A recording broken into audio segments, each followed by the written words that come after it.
மகிமைப்படுவதாக. உங்கள் யாவரையும் ஆண்டவராக இயேசு கிறிஸ்துவின் நாமத்திலே அன்போடு கூட இந்த செய்தி வேலைக்கு நான் வரவேற்கிறேன்.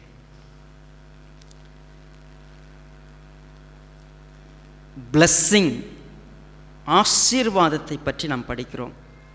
ஆசீர்வாதம், கடந்த வாரத்திலே நாம் சங்கீதம் 1 அடிப்படையில் யார் ஆசீர்வதிக்கப்பட்டவர்கள், ஆசீர்வாதம் நாம் சுதந்திரித்து கொள்ள வேண்டும் என்று சொன்னால் நாம் என்ன செய்ய வேண்டும், ஆசீர்வதிக்கப்பட்டவர்களுடைய குணாதிசயம் இப்படி இருக்கும், அவர்கள் எதிலே மகிழ்வார்கள், எங்கே இணைந்திருப்பார்கள், என்ன செய்வார்கள் என்று சொல்லி ஒரு சில காரியங்களை நாம் படித்துக் கொள்வதற்கு கர்த்தர் நமக்கு உதவி செய்தார். தேவருடைய ஆசீர்வாதம் உடைய ஜனத்தின் மேல் இருப்பதாக என்று சொல்லி இந்த கருப்பொருளின் அடிப்படையில் இன்றைக்கு 2வது செய்திக்குள்ளாய் நாம் வந்திருக்கிறோம். இன்றைக்கு படிப்பதற்கு எடுத்துக்கொள்ளப்பட்டிருக்கிற சங்கீதம் அது 2. சங்கீதம் 2 நாம் படிக்க போகிறோம்.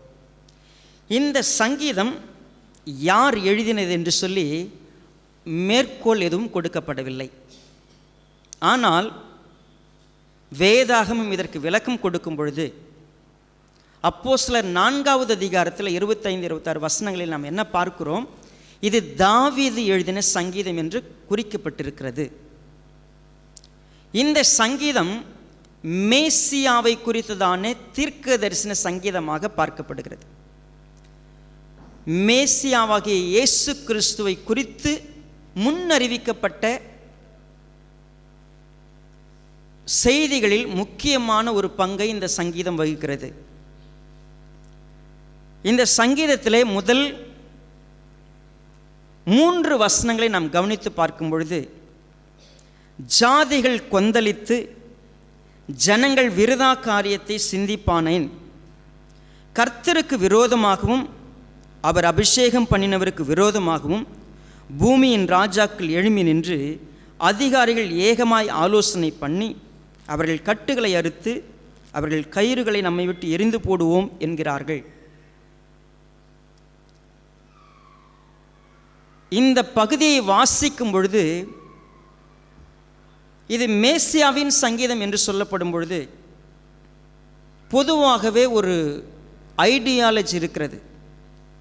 ஆண்டவராகிய இயேசு கிறிஸ்து ஆசீர்வதிக்கப்பட்ட ஒரு நபர். ஒருவேளை எலிசபெத்து வாழ்த்தும் பொழுது, நீர் ஆசீர்வதிக்கப்பட்டவர், உம்முடைய வயிற்றினுடைய கனி அது ஆசீர்வதிக்கப்பட்ட கனி. இந்த உலகத்திலேயே பிளஸ்ஸட் அப்படின்னு சொன்னா, ஒரு ஆசீர்வதிக்கப்பட்டவர், எல்லாம் உடைய ஒருத்தர் அப்படின்னா அது ஆண்டவராகிய இயேசு கிறிஸ்துவை ஈஸியாக சொல்லிட முடியும். இந்த ஆசீர்வாதங்கள் பொதுவாகவே ஒரு மனிதனுக்கு கிடைப்பது, அல்லது நம்ம ஆண்டவராகிய இயேசு கிறிஸ்துவை உற்று பார்க்கும்போது அப்படியே எடுத்த உடனே அப்படியே ஆசீர்வாதம் வந்துடும் அப்படின்னு சொன்னீங்கன்னா கிடையாது. எந்த மனிதனுடைய பிளஸ்ஸிங்கும் எளிமையானது இல்லை, ஈஸியாக பிளஸ்ஸிங் வந்துடாது. ஒருவேளை ஈஸியாக பிளஸ்ஸிங் வருதுன்னு சொன்னால் அது பேர் பிளஸ்ஸிங்கே இல்லை, அது நிச்சயமாக உபத்திரவத்துக்குரிய ஒரு காரியம். உங்களுக்கு எந்த கஷ்டமும் இல்லாமல், பாடுகள் இல்லாமல், பிரச்சனைகள் இல்லாமல் ஒரு பிளஸ்ஸிங் வேணும் அப்படின்னு நினச்சிங்கன்னா வி மிஸ்டேக். நம்ம ரொம்ப தப்பாக அதை புரிஞ்சு வச்சுருக்கிறோம்.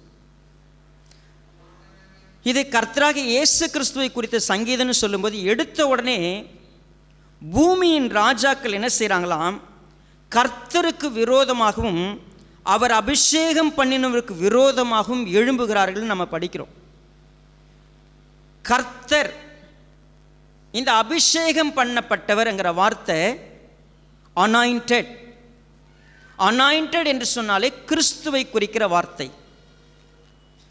அபிஷேகம் பண்ணப்பட்டவர், நியமிக்கப்பட்டவர், கர்த்தருக்கு விரோதமாகவும் அவர் யாரை அபிஷேகம் பண்ணினாரோ அவருக்கு விரோதமாகவும் எப்பொழுதும் பிரச்சனைகள் இருக்கிறது.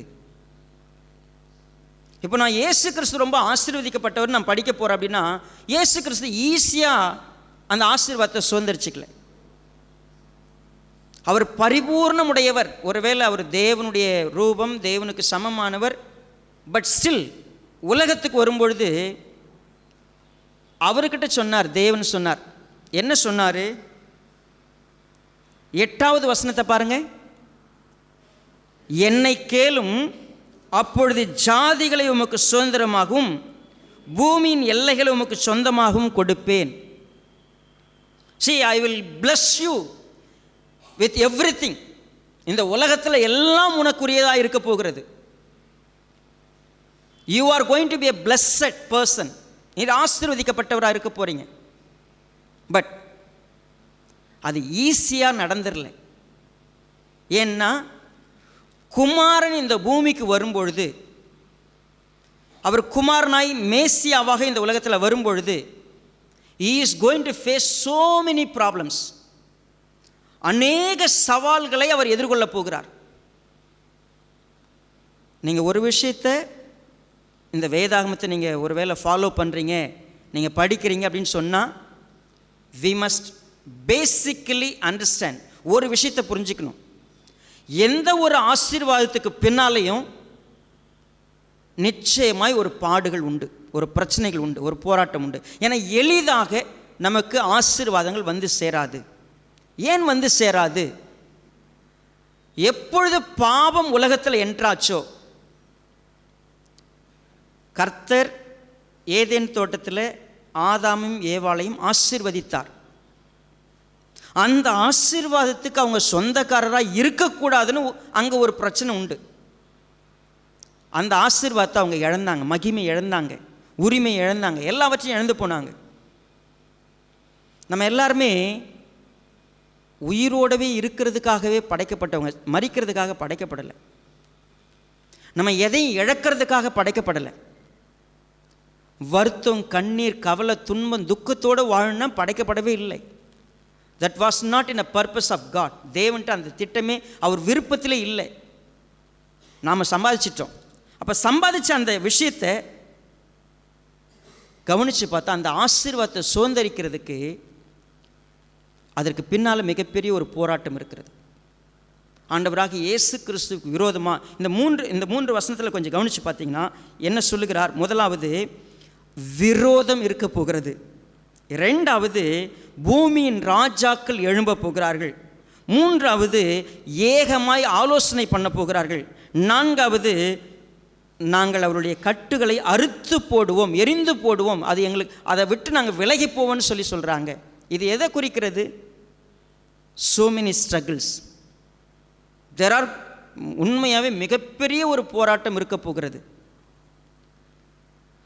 ஆனால் இவை எல்லாவற்றையும் இப்போ ஆசீர்வதிக்கப்பட போகிற ஒரு நபர், அவருடைய ஆசீர்வாதம், அந்த ஆசீர்வாதத்தை தடை செய்கிற இவை எல்லாவற்றையும் ஒருத்தர் மேலேருந்து பார்த்துக்கிட்டு இருக்கிறார். பரலோகத்தில் வீற்றிருக்கிறவர் நகைப்பார், ஆண்டவர் அவர்களை ஏழுவார். அப்பொழுது அவர் தமது கோபத்தினால் அவர்களோடு பேசி தமது உக்கிரகத்திலே அவர்களை கலங்க பண்ணுவார். 2 வசனத்திலையும் பார்த்தீங்கன்னா பரலோகத்தில் வீற்றிருக்கக்கூடியவர் இவை எல்லாவற்றையும் பார்த்து சிரிச்சுக்கிட்டு இருக்கிறார். நீங்கள் இந்த ஆராதனைக்கு வரும்பொழுது, இந்த செய்திக்கு முன்னால் உட்காரும் பொழுது, உங்கள் ஆசீர்வாதங்களை குறித்து நீங்கள் என்ன யோசித்திருக்கீங்க? இப்பொழுது சந்தித்து கொண்டிருக்கிற பிரச்சனையை குறித்து உங்கள் மனநிலை என்ன?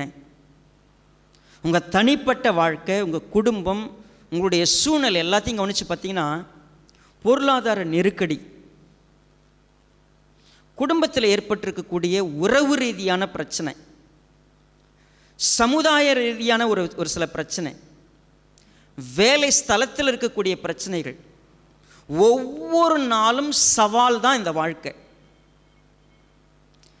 யாராக இருந்தாலும் நம்ம ஆராதனையில் வந்து ரொம்ப அமைதியாக, ரொம்ப பயபக்தியோடு வந்து உட்காரோம், எல்லாம் பண்ணுறோம். ஆனால் இங்கேருந்து புறப்பட்டு போனதுலேருந்து இந்த அடுத்த சண்டே வரைக்கும் பார்த்திங்கன்னா நம்ம போராடக்கூடிய போராட்டம் நம்ம ஏதோ ஆசீர்வதிக்கப்படாதவர்களைப் போலவே இருக்கிறது. நமக்கு எந்த ஆசீர்வாதமும் இருக்கிறத போல் நமக்கு தெரியல. சின்ன சின்ன விஷயத்தை கூட பயங்கரமாக போராடுறது மாதிரி இருக்குது. நம்முடைய ஒவ்வொரு நாளும் ஏதோ ஒரு விதத்தில் கண்ணீரோடு உட்கார்ந்துருக்கிறோம். கவலையோடு உட்கார்ந்துருக்குறோம். என்ன நடக்குமோன்னு தெரியல, ஏது நடக்குமோன்னு தெரியல. இவ்வளவு சவால்களுக்கு மத்தியில் ஆசீர்வாதத்தை பற்றி என்ன பாஸ்டர் நாங்கள் பேசுறது? நாங்கள் உண்மையாகவே ஆசீர்வதிக்கப்பட்டவங்க தானா? ஆசீர்வாதம் என்பது எட்டாத ஒரு கனியை போல தெரிகிறது. நான் உண்மையாக தான் இருக்கிறேன், நான் நல்லா தான் இருக்கிறேன், நான் ஒன்றும் அக்கிரமத்துக்கு போகலை, அநியாயத்துக்கு போகலை. But still I am not blessed. நான் ஆசீர்வதிக்கப்படலை. இந்த சங்கீதத்தை சற்று ஆழமாய் நம்ம கவனித்து பார்த்தா, God wants to speak something specially. He created a decree. ஒரு தீர்மானத்தை அவர் ஏற்றி வைத்திருக்கிறார். இந்த வேதம் சொல்கிறது, தீர்மானம் என்றால் ஏற்கனவே ரெசல்யூஷன் பாஸ் பண்ணியாச்சு. என்ன ரெசல்யூஷன்? அடுத்த வசனம் என்ன சொல்லுது பாருங்க. தீர்மானத்தின் விவரத்தை சொல்றதுக்கு முன்னாடி, நான் என்னுடைய பரிசுத்த பர்வதமாகிய சீயோன் மீதிலே என்னுடைய ராஜாவை அபிஷேகம் பண்ணி வைத்தேன் என்றார்.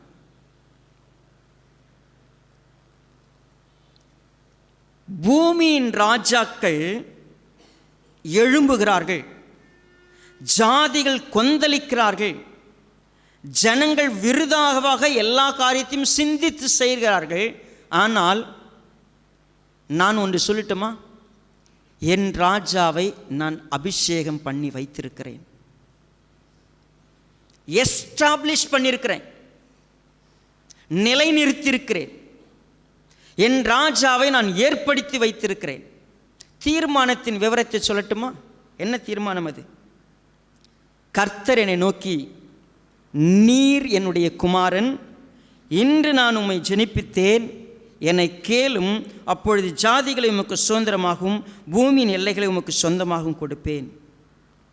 இருப்பு கோலால் அவர்களை நொறுக்கி குயக்கலத்தை போல் அவர்களை உடைத்து போடுவீர் என்று சொன்னார். இந்த வசனம் நேரடியாக யாருக்கு அப்ளை ஆகும்? ஆண்டவராகிய இயேசு கிறிஸ்துக்கு டைரக்டாக அப்ளை ஆகும்.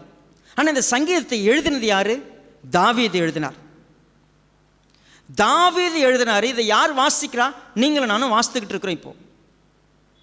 இப்போ 3 பேரை கவனிங்க. ஒன்று ஆண்டவராகிய இயேசு கிறிஸ்து, இன்னொன்று தாவீது, இன்னொன்று நீங்களும் நானும். இப்போ முதலாவது இயேசு கிறிஸ்துனுடைய அந்த உதாரணத்தை கவனித்து பார்த்தா, அப்போஸ்தலர் 4வது அதிகாரத்துக்கு வாங்களேன்.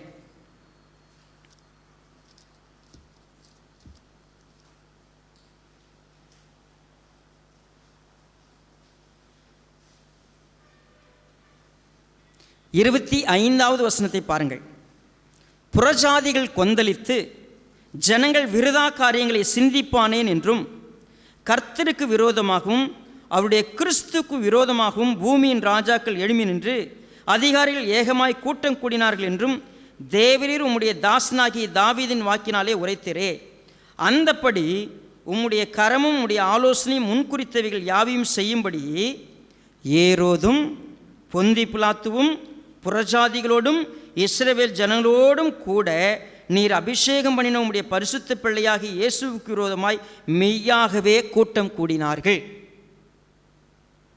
இப்போ சங்கீதத்தில் வாசிக்கிறப்போ தாவீதுனால நீங்கள் சொன்னீங்க, இயேசு கிறிஸ்துவுக்கு விரோதமாக ஏரோது பொந்தி பிலாத்து, சொல்லப்போனால் யூதர்கள் புறஜாதிகள் எல்லாரும் ஒட்டு மொத்தமாக இயேசு கிறிஸ்துவுக்கு விரோதமாக நின்னாங்க. எதுக்காக உங்களுக்கு தெரியுமா?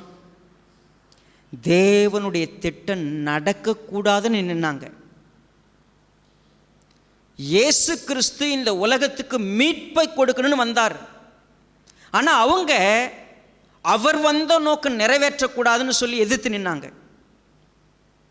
இயேசு கிறிஸ்து வந்ததே பூமியினுடைய ஒவ்வொரு மனிதனுடைய பாவத்தையும் நீக்கி பரிசுத்தமாக்கி தேவனிடத்தில் கொண்டு போய் சேர்க்கணும். அவர் என்ன செய்ய போறாருலாம் யாருக்கும் தெரியாது, எதற்காக அவர் பூமியில் இருக்கிறான்றலாம் தெரியாது. ஆனால் அவருக்கு விரோதமாக நாங்கள் நின்னாங்க. ஆனால் ஒருத்தர் மேலே இருக்கிறவர் பார்த்து சிரிச்சுக்கிட்டு இருக்கிறார். ஓ, நீங்கள்லாம் இயேசு கிறிஸ்துவுக்கு விரோதமாக நிற்கிறீங்கள, நீங்கள்லாம் என்ன செய்ய போகிறீங்க? அவரை சாகடிக்கணும்னு முடிவு பண்ண போகிறீங்க. உங்கள் பார்வையில் நீங்கள் அவரை சாகடிக்க போகிறீங்க. ஆனால் நான் என்ன தீர்மானம் பண்ணி வச்சுருக்கணும் அதான் நடக்க போகுது. நான் ஏற்கனவே என்ன முன்குறித்திருக்கணும் அது நிச்சயம் நிறைவேறும். அவர் ராஜா, அதை யாராலும் மாற்ற முடியாது. ஓ நீ ராஜாவா அப்படின்னு நீ கிண்டல் பண்ணிக்கோ. முள்ளில் செஞ்ச கிரீடத்தை வச்சு அவரை கோலால் அடித்து அவரை நீ அசிங்கப்படுத்திக்கோ. He is going to be the king. அவர் வந்த நோக்கத்தை அவர் நிறைவேற்ற போகிறார், அதில் மாற்று கருத்தே கிடையாது. அவருக்கு எதை சுதந்திரமாக எடுத்துக்கொள்ள வேண்டுமோ அதை எடுத்துக்கொள்ள போகிறார். அவர் யாராலையும் அதை தடை செய்ய முடியாது. ஏங்க தடை செய்கிறதுக்கு பொந்தி பிலாத்துவோ அல்லது ஏரோதுவோ அல்லது உலகத்தில் இருக்கிற எந்த மனுஷனும் எதிர்த்து பயங்கரமாக பண்ணாங்க. இவங்களாம் எதிர்த்துக்கிறதுக்கு முன்னாடி அவர் பூமிக்கு வந்து ஊழியத்தை துவங்கலான்னு ஸ்டார்ட் பண்ண போகிறாரு. அங்கே ஒருத்தர் ரகசியமாக வந்தான். உபவாசம் முடிச்சுட்டு அப்படி வரும்பொழுதே பக்கத்தில் நின்ட்டான். என்ன தெரியுமா சொன்னான்? என்ன வேணும் உனக்கு? இந்த பூமியில் இருக்கிற மனுஷங்களாம் வேணுமா? இந்த பூமியில் இருக்கிற எல்லாம் உனக்கு வேணும் இல்லை? சிம்பிள் வழி, நான் சொல்கிறத கேளு, என் காலில் விழுந்துரு, எல்லாத்தையும் எடுத்துக்கோ. ஒன்று ஆசை காட்டி மோசம் பண்ணுறது, இன்னொன்று எதிர்த்து நிற்கிறது. எந்த வழியிலையும் நான் அபிஷேகம் பண்ணவரை என்ன பண்ண முடியாது தெரியுமா? அந்த பர்பஸ்லேருந்து விலக்க முடியாது. அவர் எதுக்கு வந்தார்? சுதந்திரிக்க வந்தார். இந்த பூமியில் இருக்கிற எல்லா மனுஷங்களையும் தேவனிடத்தில் திரும்ப கொண்டு வரக்கூடிய அந்த வேலைக்கு வந்திருக்கிறார். அவருக்கு சொந்தமாக அதை எடுத்துக்கொள்ள வந்திருக்கிறார். அதை யாராலையும் எப்பொழுதும் என்ன செய்ய முடியாது. ஏன்னா தீர்மானம் போட்டு வச்சிருக்கிறேன். நான் என்ன கேளு, நான் தருவேன். நீ எதிர்க்கிறவங்களால மருவி கெட்டு போகவும் வேணாம், வேற வழியில் குறுக்கு வழியில் சம்பாதிக்க வேண்டிய அவசியமும் இல்லை. நான் ஒரு தீர்மானம் போட்டு வச்சிருக்கேன். இப்போ எல்லாரும் எதிர்த்து நிற்கிறாங்க, அதனால் அவர் ஆசீர்வாதத்தை இழந்துட போகிறாரா? அதனால் அவர் ஆசீர்வதிக்கப்படாத ஒரு நபராக மாற போகிறாரானா? இல்லவே இல்லை. அதனால தான் பரலோகத்தில் வீற்றிருக்கிறவர் நகைப்பார். ஆண்டவராக இயேசு கிறிஸ்து இந்த பூமிக்கு வரும்பொழுது சாத்தான் சொல்லும்போது, ஏய் நான் வந்தது சாகிறதுக்கு, சாகாமலே இதெல்லாம் எனக்கு கிடைக்க போகுது அப்படின்னு ஈஸியில் எடுத்துக்கலாம்ல.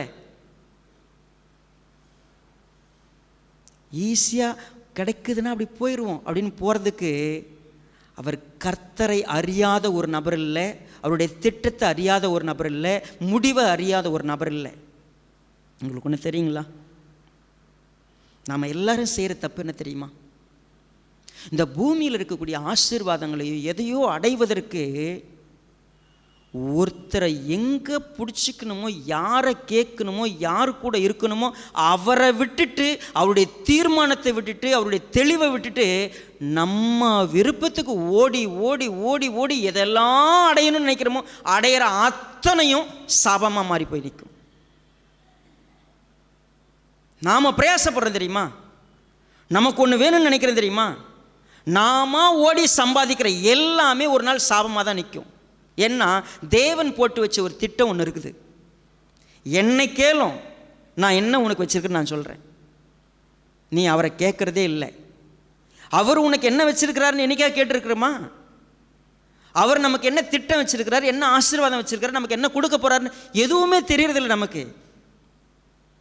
இந்த உலகத்தில் நீங்கள் எடுத்து அடைய நினைக்கிற எதையும் யாரும் ஈஸியாக உங்களுக்கு கொடுக்க போகிறதில்ல. ஆனால் நீங்கள் அடைய வேண்டியது அதுதானான்னு உங்களுக்கு தெரியாது. அதனால் ஓடி ஓடி ஓடி என்னெல்லாம் பிரயாசப்படுறோம். எவ்வளோ புகழ் வேண்டுமோ, எவ்வளோ பொருள் வேண்டுமோ, எவ்வளவு ஆட்கள் வேண்டுமோ, எல்லாவற்றையும் நாம சம்பாதிக்க நினைக்கிறோம். ஆனால் ஆண்டவராக இயேசு கிறிஸ்து நமக்கு ஒரு நல்ல எக்ஸாம்பிள் செட் பண்ணிட்டு போயிருக்கிறார். அவர் பூமியில் வந்த நாள் முதற்கொண்டு ஒரு நாள் கூட என்ன தெரியுமா சொல்ல? அவர் எனக்கு இது வேணும், எது எனக்கு ரொம்ப பிரியம், நான் இதுக்காக தான் இந்த பூமிக்கு வந்திருக்கிறேன் அப்படின்னு சொல்லிட்டு இந்த உலகத்துக்குரிய எதையுமே அவர் சொல்லவும் இல்லை, அது நடந்துக்கவும் இல்லை. நான் வந்தது எதுக்காக, நான் வந்த நோக்கம் எனக்கு தெரியும். இந்த பூமியில் நான் வந்திருக்கிறேங்க, எனக்கு என்ன தேவன் கொடுக்கணும்னு முன்னறிந்து வச்சிருக்கிறாரோ அதை நான் கண்டுபிடிச்சேன். நான் ஃபஸ்ட்டு எனக்கு இதுதான் ஆசீர்வாதம், எனக்கு இவ்வளவுதான் ஆசீர்வாதம், என்னை உண்டாக்குன பர்பஸ் இது, என்னை எதுக்கு அபிஷேகம் பண்ணாருன்னு எனக்கு தெரியும். என்னுடைய ராஜாவை நான் அபிஷேகம் பண்ணி வச்சேன். அப்படின்னா என்ன? எனக்கு சொந்தமாக நான் சொல்கிறத செய்கிற ராஜா அது. ஸோ தேவனுக்கும், அதாவது கர்த்தருக்கும் அபிஷேகம் பண்ணப்பட்டவருக்குமான உறவு அப்படி. See, I will tell you again. நான் 2001 பேங்க் வேலை, அது பேங்க்கில் செய்யக்கூடிய வேலை. City bank, standard chartered, 2 bank. அந்த பேங்க்குக்காக நான் வேலை செய்கிறேன். இந்த வேலை செய்யும் பொழுது ஒரு நாளைக்கு ஒரு 500 ரூபாய் சம்பாதிக்கணும். 2001 நல்ல சம்பாதனை, ஒரு 15,000 20,000 கிடைக்கும் அப்படின்னு சொல்லி சம்பாரிச்சிருப்போம். ஃபைனலாக அந்த மாதம் முடிவில் சொல்லுவாங்க, உனக்கு சம்பளம் இல்லை. 2வது மாதம், 3வது மாதம், 4வது மாதம், 5 மாதம் அளவுக்கு சம்பளம் இல்லை. சம்பளம் கிடைக்காத இருக்கிற நகையெல்லாம் ஒன்று ஒன்றா கொண்டு போய் அடைய கடையில் வச்சு சாப்பாடு சாப்பிட்டு எல்லாம் கடைசியில் அடகு வைக்கிறதுக்கு நகை இல்லை, சாப்பாடு இல்லை, ரொம்ப கஷ்டம். வெறுத்து போச்சு வாழ்க்கையே. இவ்வளோ துன்பம், இவ்வளோ கஷ்டம், இவ்வளோ பாடு.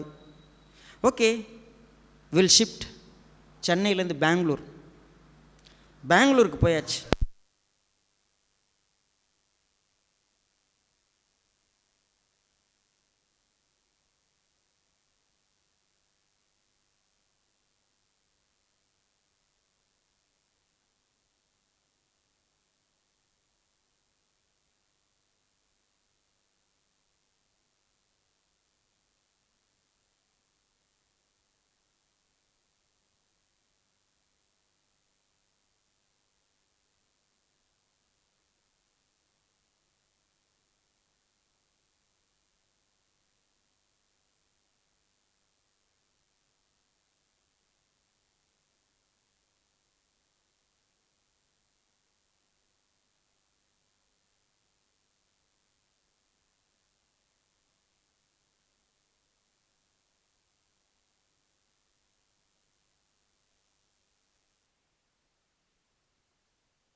ஓகே, பெங்களூருக்கு போன பிறகு ஒரு வேலை கிடைத்தது. ரொம்ப கஷ்டத்தோடு இருந்த எனக்கு ஒரு அற்புதமான வேலை, நிறைய சம்பளம். எவ்வளோ சம்பளம்? பர் டே ஸ்டார்டிங்கில் பார்த்தா ஒரு 6,000 ஒரு நாளைக்கு. ஒரு நாள் சம்பளம் 6,000. 10 நாள் மாதத்தில் வேலை செஞ்சால் போதும், 60,000 இல்லை அதுக்கு மேலே. என்ன சம்பாதிக்க முடியும்? எவ்வளோ சம்பாதிக்க முடியும்? காலையில் 10 மணிலேருந்து நைட்டு 10 மணி வரைக்கும் எவ்வளோ ஏர்ன் பண்ண முடியும்? எவ்வளோ சம்பாதிக்க முடியும்? சம்பாதிக்கலாம். சம்பாதிக்க ஆரம்பித்தேன். நான் ஓடுற ஓட்டமெல்லாம் பார்த்தீங்கன்னா, என்ன வேஷம் வேணால் போடலாம், பணம் வேணும். செய்யாத வேலைகளில் செய்யப்படாத பிரயாசங்களை, எல்லா பிரயாசங்களும் பட்டேன். ஸோ ஃபைனலாக சரி, இதெல்லாம் செட்டில் இல்லை, நம்ம ஒரு செட்டில் ஆயிடுவோம், ஏதோ ஒரு நல்ல வேலையில் போய் உட்காந்துருவோம். பல பிரயாசங்களுக்கு மத்தியில் நான் ஓடின ஓட்டம், நான் போன எல்லா வழியிலையும் கர்த்தர் இடையில் வந்து பிள்ளையா முன்னாடி நிற்கிற மாதிரி நின்றுக்கிட்டே இருந்தார். ஒரு நாள் என்னை பார்த்து சொன்னார், நீ எதுக்காக இந்த உலகத்தில் பிறந்திருக்கிற? எதுக்காக நான் உன்னை படைத்தேன்? நீ என்ன செய்யணும்? கர்த்தர் என்கிட்ட பேசின பிற்பாடு நான் தெரிந்து கொண்ட எல்லாவற்றுக்கு மத்தியில் ஒன்று, இந்த பூமியில் எனக்கென்று எதையும் நான் சம்பாதிக்கக்கூடாது அப்படிங்கிற இடத்துக்கு வந்து நின்னேன். கர்த்தர்கிட்ட உடன்படிக்கை பண்ணும்போது இப்படி பண்ணேன். என் பேரில் நிச்சயமாய் 1 சென்ட் நிலம் கூட நான் ரிஜிஸ்டர் பண்ண மாட்டேன்.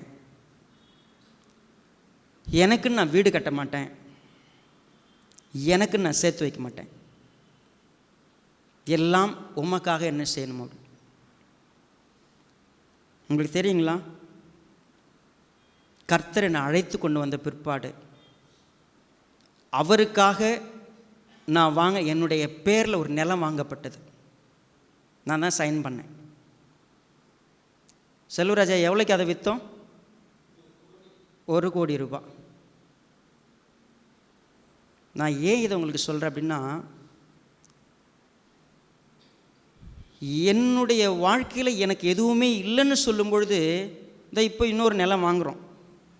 1 ஏக்கர் 70 சென்ட் என் பேரில் தான் ரிஜிஸ்ட்ரேஷன் பண்ண போகுது. அது என்னுடையது இல்லை, கர்த்தருக்குரியது, கர்த்தருக்கானது. அது அதில் என் பேர் போட்டால் கூட அதில் தற்காலம்னு ஒரு வார்த்தை இருக்கும்.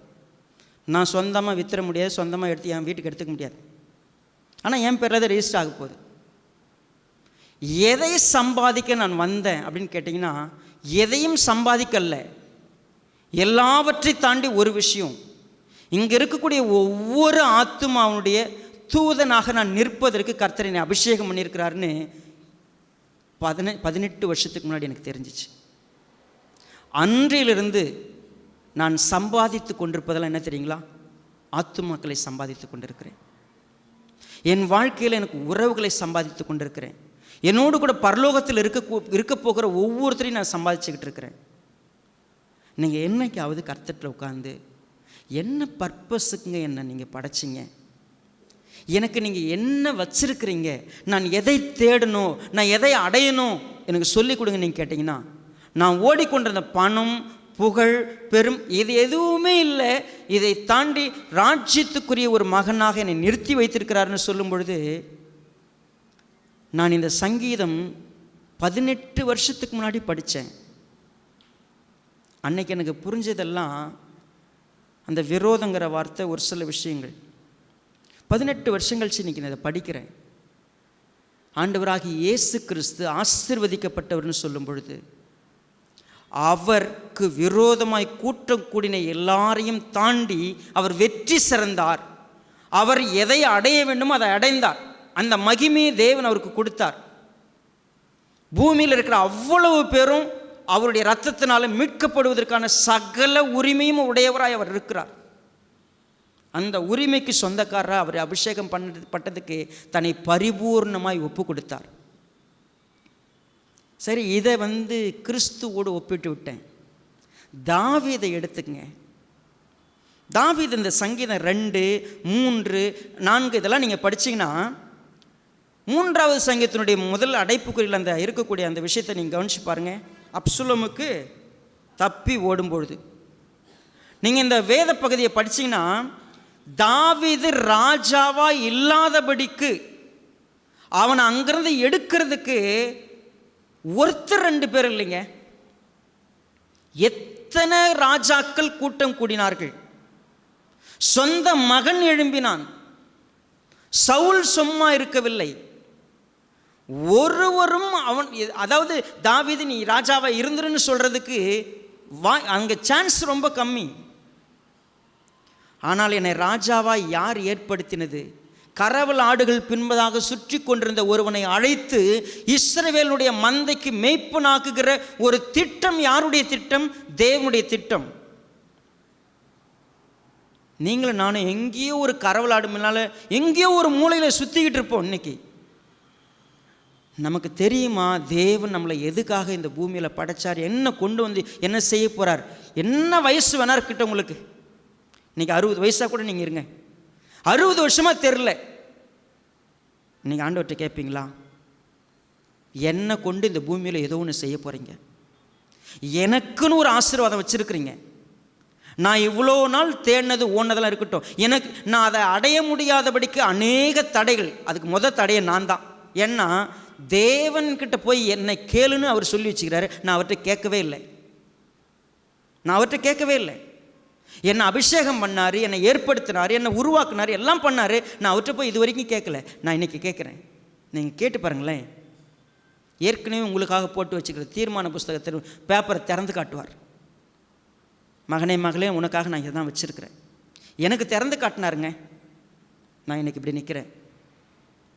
உங்களுக்கு திறந்து காட்டுறதுக்கு நீங்கள் என்னுடைய ஆசீர்வாதம் எது, என்னுடைய பர்பஸ் எது, நான் என்ன செய்யணும், நீங்கள் கேட்டு பாருங்கள். அப்படி கேட்டுட்டிங்கன்னா அந்த பகுதியில் அப்படி நடக்கிறதுக்கு, நீங்கள் அதில் நிற்கிறதுக்கு ஈஸியெல்லாம் கிடைக்காது. 18 வருஷம் கழிச்சு நான் இன்றைக்கி ஆசீர்வாதத்தை பற்றி பேசுகிறேன். இந்த 18 வருஷத்தில் எத்தனை நாட்கள், எத்தனை வருடங்கள் நான் போராட்டத்தை சந்திச்சுன்னு இங்கே இருக்கிற அநேக கண்கள் பார்த்துருக்கிறது. இந்த சர்ச்சில் நான் பாஸ்டாக இருக்கக்கூடாதுங்கிறதுக்கு எத்தனை கூட்டம், எத்தனை ஆலோசனை, எத்தனை எழுப்புதல்கள், என்னென்னலாம் நடந்துச்சுன்னு என் கண்ணு பார்த்துச்சு. நீங்கள் நினைக்கிறீங்களா நான் ரொம்ப ஆடி போயிட்டேன், ரொம்ப பண்ணிட்டேன்? ஒரு கணம் ஒரு முறை ஆடி போனேன், ஒரு கணம் ஆடினேன். ஒரே ஒரு நாள் அது என் வாழ்க்கையில் நடந்துச்சு. I decide to quit. என்னுடைய அறியாமையில் இப்படி ஒரு ஊழியத்துக்காரனாக இந்த இடத்துல இருக்க வேண்டிய அவசியம் இல்லை, இனிமே வாழ வேண்டிய அவசியம் இல்லை. அப்படி ஒரு நாள் வந்துச்சு. இங்கேருந்து புறப்பட்டு இந்த டோல்கேட்டில் போய் நிற்கிறேன். பின்னால் ஒரு 2 பேர் ஓடி வந்து கெஞ்சுறாங்க, பாஸ்டர் போகாதீங்க, வேண்டாம் அப்படின்னு வந்து கெஞ்சுறார். இல்லை, நான் ஃபைனலாக நான் சார்ல்டன் பாஸ்டரை போய் பார்த்துட்டு என்னுடைய முடிவோடு நான் முடிச்சுக்கலான்னு நான் நினைக்கிறேன். I was ready. நான் ஆகஸ்ட் மாதம் 19ஆம் தேதி போய் பாஸ்டர் சந்திக்கிறேன். நான் என்ன எண்ணத்தோடு போனனோ அதுக்கு எதிரடியாக தேவனுடைய திட்டத்தை அப்பட்டமாக எனக்கு தெரியப்படுத்தினார். என் வாழ்க்கை மாறியது. நான் புரிந்து கொள்ள ஆரம்பித்தேன். சவால்கள் வரும், போராட்டங்கள் வரும், எதிர்ப்புகள் வரும், உன்னை அழிக்கும். நீ அந்த பர்பஸை செய்ய முடியாதபடிக்கு எல்லாம் நடக்கும். Just be com. நீ அமைதியாயிரு, ஒன்றும் செய்யாத. ஒரே ஒரு விஷயம் தெரிஞ்சுக்கோ, நீ அந்த பர்பஸை செஞ்சு முடிக்கணுமா, அதுக்கு ஒரே ஒரு வார்த்தையை புரிஞ்சுக்கோ, அவரை அண்டிக்கொள். அந்த ஆசீர்வாதம் உனக்கு தான். விக்கினங்கள் கடந்து போக மட்டும் கர்த்தாவே நான் உம்முடைய சட்டையின் மறைவிலே வந்து நான் அண்டிக் கொள்ளுவேன்னு சங்கீதக்காரன் சொல்லுவார். விக்கினங்கள்லாம் என்ன?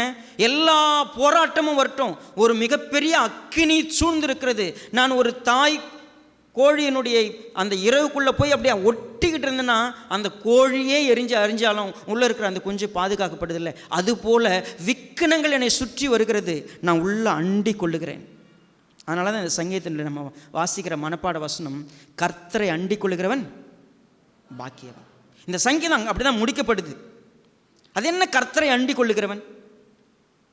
உண்மையாகவே என்னுடைய வாழ்க்கையில் நான் யாராக இந்த பூமியில் படைக்கப்பட்டேனோ, எனக்கு என்ன ஆசீர்வாதம் இருக்கிறதோ அந்த ஆசீர்வாதத்துக்கு உரியவனாக நான் இருக்க வேண்டும் என்று சொன்னால், எல்லாம் நடக்கட்டும், என்ன வேணால் நடக்கட்டும், யார் வேணால் என்ன வேணால் செய்யட்டும், எனக்கு எதிரடியாகவே எல்லாம் நடக்கட்டும், என் குடும்பத்தில் இருக்கிறவங்க துரோகம் பண்ணட்டும், என்னுடைய வருமானங்கள் இழந்து போகட்டும், சகலமும் அழிந்து போகட்டும். யோபு சொன்னதை போல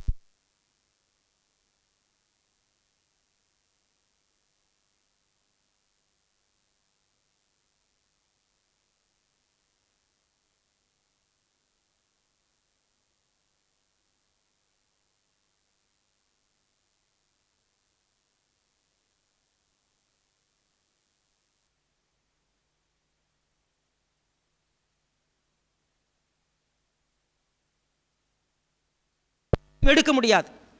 எப்போ தெரியுமா? நான் அவரை அண்டி கொண்டிருக்கும் பொழுது. அது என்ன அண்டி கொண்டிருக்கும் பொழுது? என்ன வார்த்தை அது?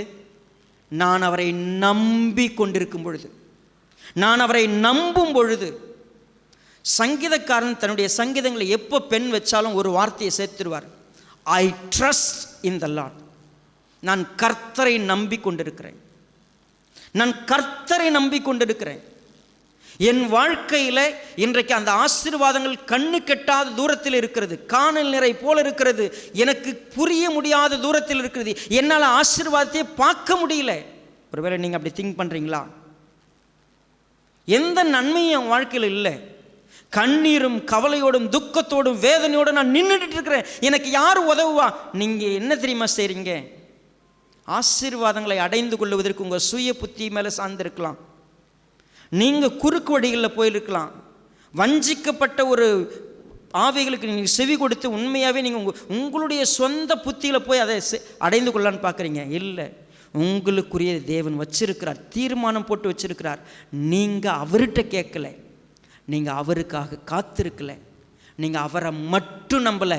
உங்கள் சுய பலத்தை நம்புறீங்க, உங்கள் ஞானத்தை நம்புறீங்க, உங்களுடைய ஸ்தம்பன வித்தைகள் எல்லாவற்றையும் நம்புறீங்க. இஸ்ரவேல் மக்களுக்கு சொன்ன வார்த்தை இதுதான், வா எடுத்துட்டு வா, சிறு வயது முதல் நீ பழகின எல்லாத்தையும் முன்னாடி கொண்டாந்து காட்டு பார்ப்போம்.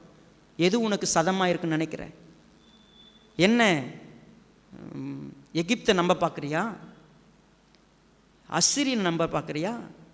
பாபிலோனை நம்ப பார்க்குறியா? இவர்கள் எல்லோரும் எப்பொழுதும் தங்கள் நம்பிக்கைகளை மாற்றிக்கொண்டே இருப்பாங்க. அதனால தான் கர்த்தரை நம்புகிறவன் மட்டுமே பாக்கியவான். நம்ம போன வாரம் படித்தோம். அவன்தான் ஒருவேளை அந்தர வெளியில் உஷ்ணம் வருகிறதை காணாமல் மழை தாட்சியான வருஷத்திலும் தப்பாமல் கொனி கொடுக்கிற மரத்தை போல ஒருத்தர் இருப்பான. யார் தெரியுமா?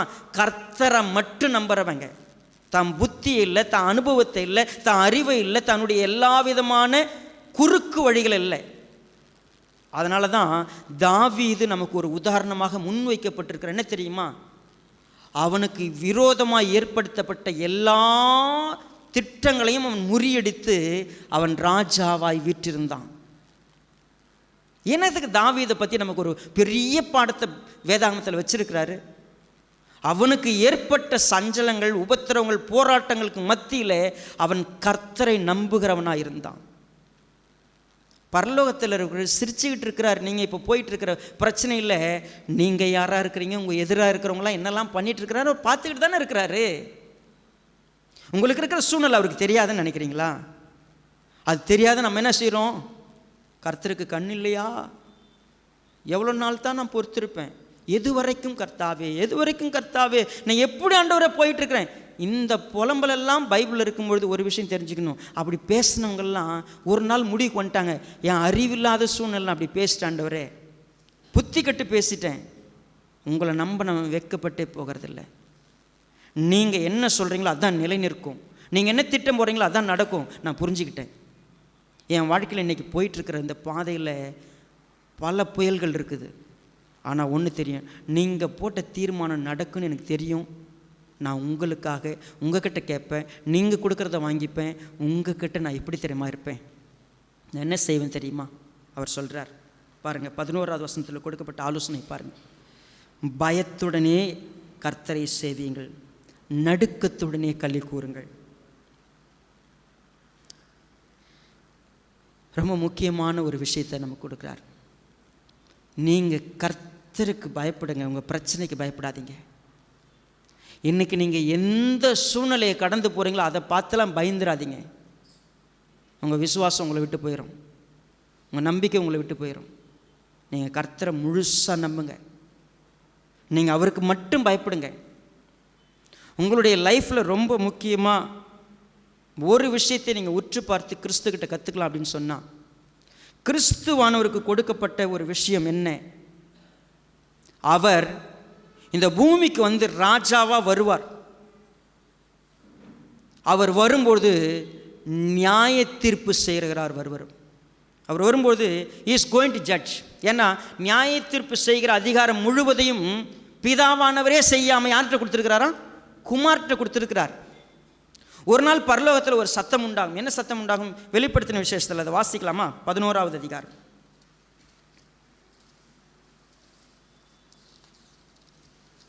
வெளிப்படுத்தின விசேஷம் 11வது அதிகாரம் 15வது வசனத்தை பாருங்க. 7ஆம் தூதன் எக்காலம் ஊதினான். அப்பொழுது உலகத்தின் ராஜ்யங்கள் நம்முடைய கர்த்தருக்கும் அவருடைய கிறிஸ்துவுக்கும் உரிய ராஜ்யங்கள் ஆயின.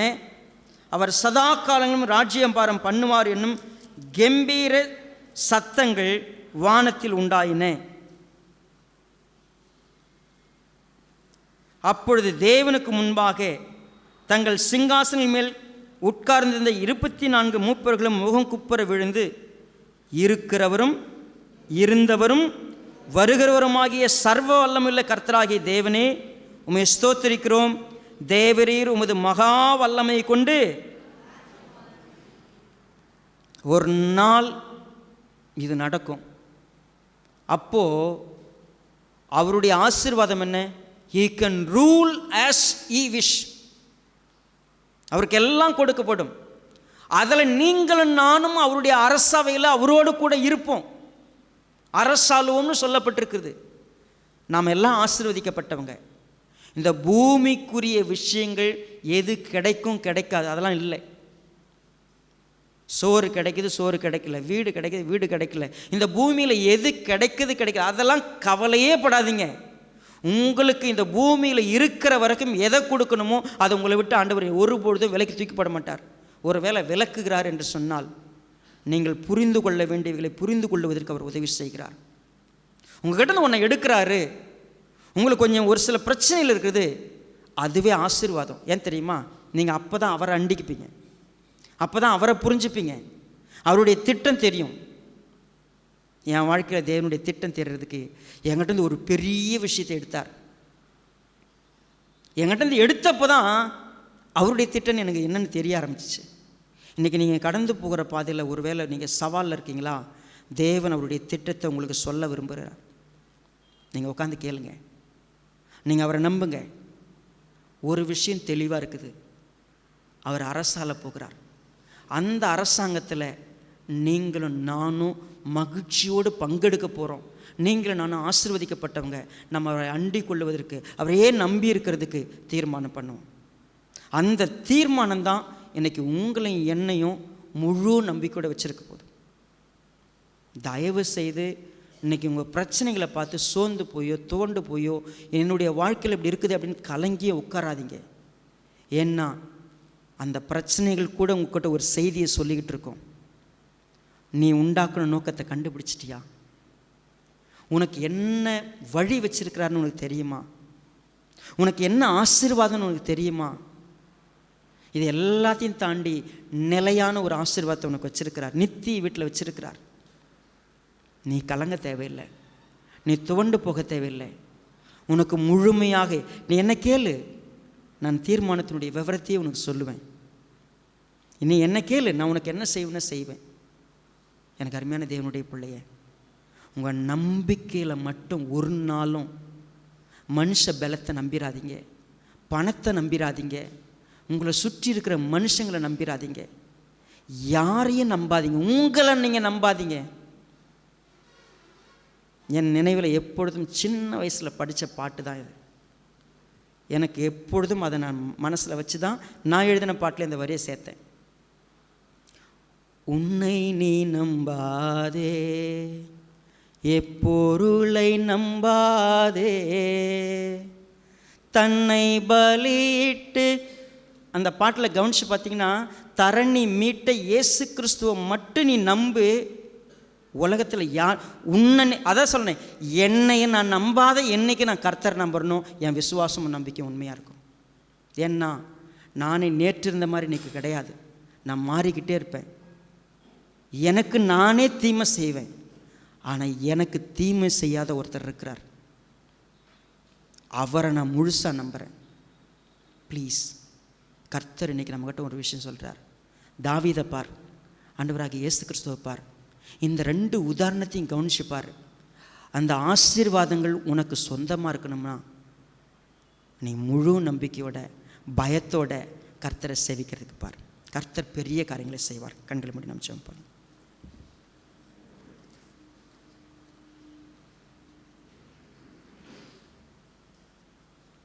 மகா பரிசுத்தமுள்ள எங்கள் நல்ல பிதாவே, அற்புதமான வார்த்தைகளுக்காய் நன்றி.